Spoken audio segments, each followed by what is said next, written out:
buenas, Chris, ¿cómo estás? Buenos días, Sergio. ¿Qué tal? Bien, ¿estás preparada para nuestro último episodio número 27 de la tercera temporada? Por supuesto, porque vamos a volver con las pilas más cargadas, con un montón de noticias acumuladas y con la piel más morena, así que por supuesto que sí. Eso también, y probablemente con nuevas entrevistas que hay que retomar ya. Vale, pues si te parece, pasamos de los datos de menores de hace 2 semanas a las SCC que fueron protagonistas la semana pasada. Y en este caso, aparte de la conferencia de Apple, que nos da mucho de qué hablar, vamos a hablar también de los riesgos del pasaporte de vacunación y esos datos. Y es Sí. precisamente sobre eso de lo que tenemos una noticia en editorial.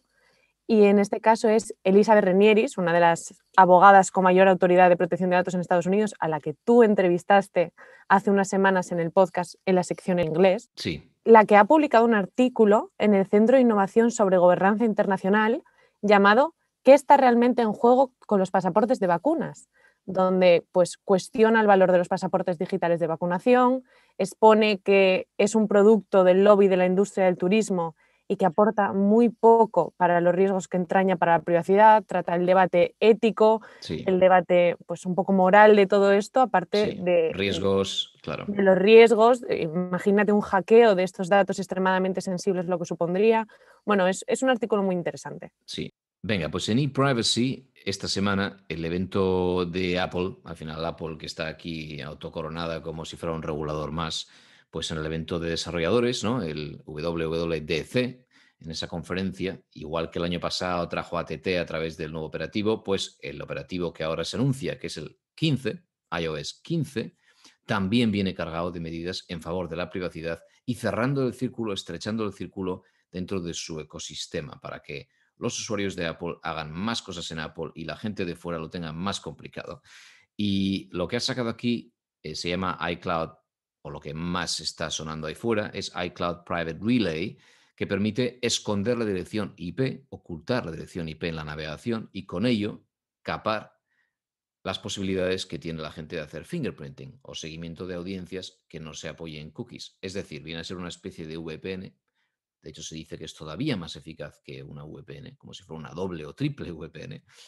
Y precisamente por esto también, pues claro, en algunos mercados como China, pues no estará disponible porque es una contravención ¿no? de las políticas o de las exigencias del gobierno allí.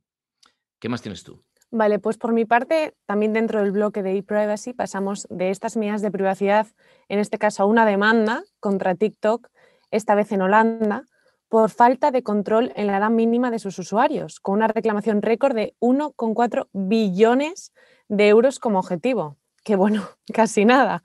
Y es que la Fundación Holandesa de Investigación de Mercados SOMI presentó esta demanda en nombre de miles de padres preocupados. De hecho, hasta ahora dicen que llevan más de 64.000 padres de la Unión Europea que se han unido a este caso y que acusan a la plataforma de redes sociales de actuar de manera negligente a la hora de garantizar, sobre todo, la privacidad y la seguridad de sus hijos.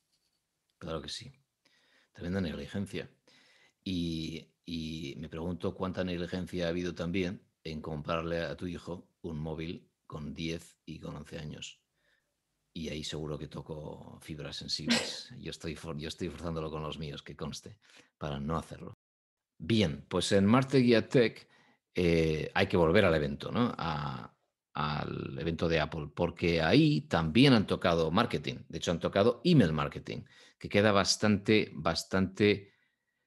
herido con esto que han hecho, que es sacar otra funcionalidad de privacidad que se llama Mail Privacy Protection, que lo que hace es que impide que se pueda hacer el seguimiento, de nuevo, de direcciones IP, pero esta vez en email, pero también, muy importante, que se pueda utilizar píxeles de seguimiento del correo. Esto es importante porque el píxel, aunque no es una cookie, por supuesto, que se almacena, es una llamada a una especie de llamada ficticia, una imagen ficticia.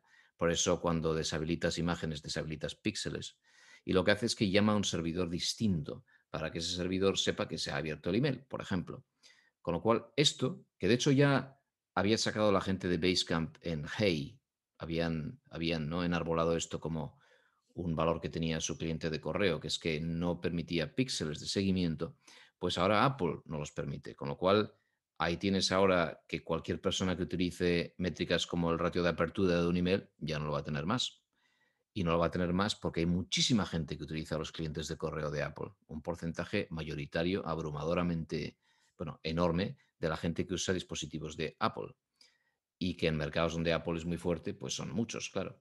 Entonces, esto acaba con el valor de esa métrica muy probablemente. Y esto, como digo, afecta mucho a email marketing, obviamente. Vale, pues justo por añadir otra cosa también muy interesante relacionada con lo que acabas de comentar, se suma otra pieza que tendrá un impacto muy serio sobre Unified ID y otras alternativas de cookies. Esta es Hide My Email, con la que Apple está debutando y que se incluye automáticamente tanto en iCloud como en Safari, como por supuesto en la propia aplicación de Apple Email. Y es un nuevo servicio que lo que está es diseñado para limitar aún más, como comentábamos, la capacidad de las empresas de recopilar datos personales de los consumidores a través del correo electrónico, además de ayudar a mitigar la cantidad de correo basura que reciben o recibimos los usuarios, y les permite generar direcciones aleatorias e ilimitadas de email que se redirigen a su buzón principal. Así que lo que consigue evitar así es la deduplicación de la que muchas veces hablamos de usuarios a través de diferentes entornos.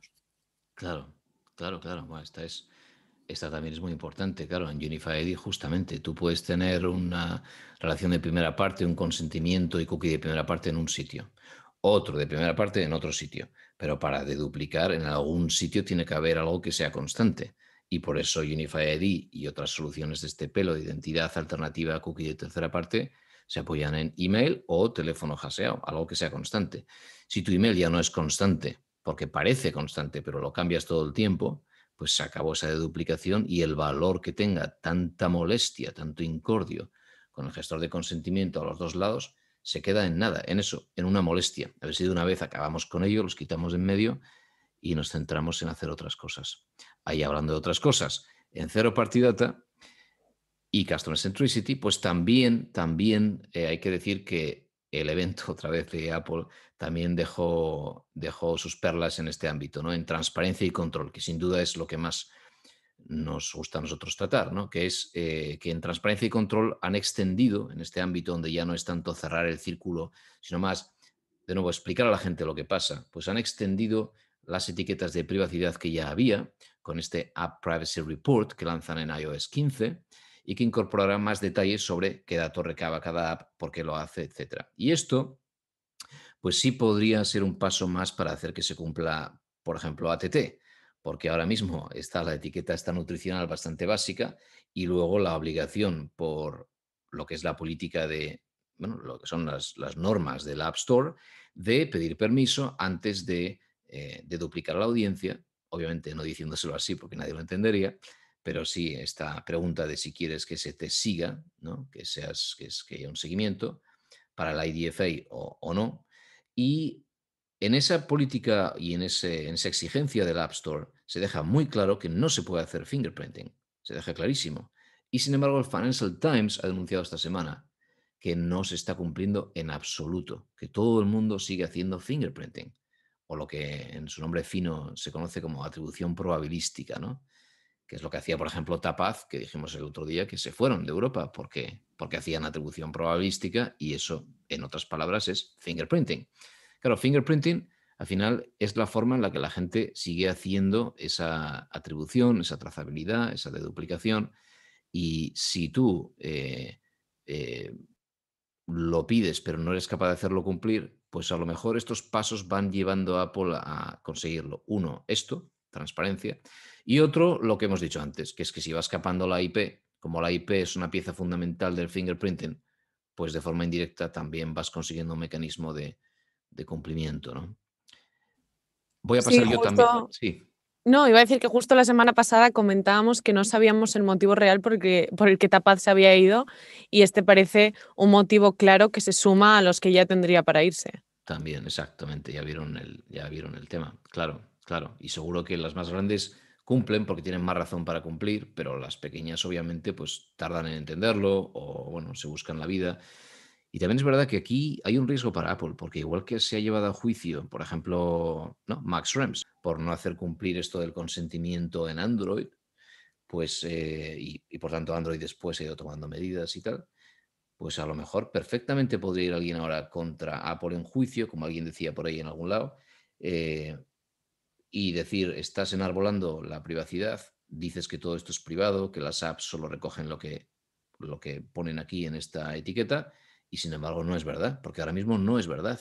Por tanto, ahora Apple está expuesta a juicios y la gente últimamente está con el gatillo muy suelto en términos de juicios Llegará por estos entonces, seguro que temas. llegará. Claro, claro. Vale, pues en competencia y mercados digitales, Facebook también ha tenido su conferencia, no ha sido solo Apple, ¿no? La conferencia F8, que es conocida de Facebook, ha pasado eso un poco por debajo del radar, pero ha anunciado cosas importantes. Ha anunciado una API para interacciones externas en Instagram, que va creciendo, porque hasta ahora está también muy cerrado, y ha anunciado la mejora del API de WhatsApp Business o de WhatsApp for Business. Y lo que esto permite es que ya un negocio de forma automatizada pueda comunicarse en términos de atención al cliente, de decirte si un producto que quieres comprar ya está en stock otra vez, etcétera. Y esto, cuando se despierte todo lo que se puede hacer eh, utilizando Facebook, por tanto WhatsApp, Instagram como plataforma, la cosa puede pegar muy fuerte en el mercado. ¿Qué más tienes tú? Vale, pues por mi lado, si Facebook ha tenido su conferencia, al igual que la ha tenido Apple, Google ha tenido su multa, al igual que TikTok su demanda. Esto Y es es. que la autoridad de competencia francesa ha multado a Google, en este caso, con 220 millones de euros por prácticas abusivas en el ecosistema de DoubleClick, donde abusa claramente en el negocio de la publicidad en Internet y atiende a denuncias de editores por su papel de juez y parte en ambos lados del mercado, tanto del lado de la compra como del lado de la venta, y que, según el organismo de control, constituye un abuso de una posición dominante para servidores de anuncios, para editores de sitios web y aplicaciones móviles por parte de Google. Muy bien, pues también a Amazon le han abierto expediente. Si esto de Google ha pasado en Francia, pues en Reino Unido, expediente a Amazon, aunque viene a ser una copia de lo que ya está pasando en Bruselas con la Comisión Europea y de lo que salió pues en Estados Unidos antes, que es estas prácticas de ver lo que hace la competencia, o sea, estos pequeños merchants que están en el mercado, en ese marketplace que se llama de Amazon, donde Amazon se fija en lo que venden y en sus datos, que son bastante confidenciales, para después sacar productos propios o, ¿no? o incluso retorcer un poco el brazo en ese mercado, incluso obligando a estas empresas pequeñas, que son pequeñas y muy vulnerables, a contratar servicios adicionales de Amazon a cambio de aparecer, de figurar con cierta prominencia en la web. Total, que ahora podría caerles, o pronto podría caerles, doble multa de las autoridades de la competencia a Amazon, tanto de Bruselas como de Londres. Pues justo con lo que comentábamos, hay que decir que, bueno, como ya se ha adelantado antes, todo esto también va a afectar a los medios, y es que el siempre mencionado Casey Newton argumenta en uno de sus artículos de Platformer que, a pesar de estar apuntando al email marketing, las nuevas restricciones de Apple al seguimiento de correos lo que puede tener es un efecto de barrido sobre la reciente revolución de los boletines, o bueno, como nosotros los llamamos, de las newsletters, en el sector de los medios.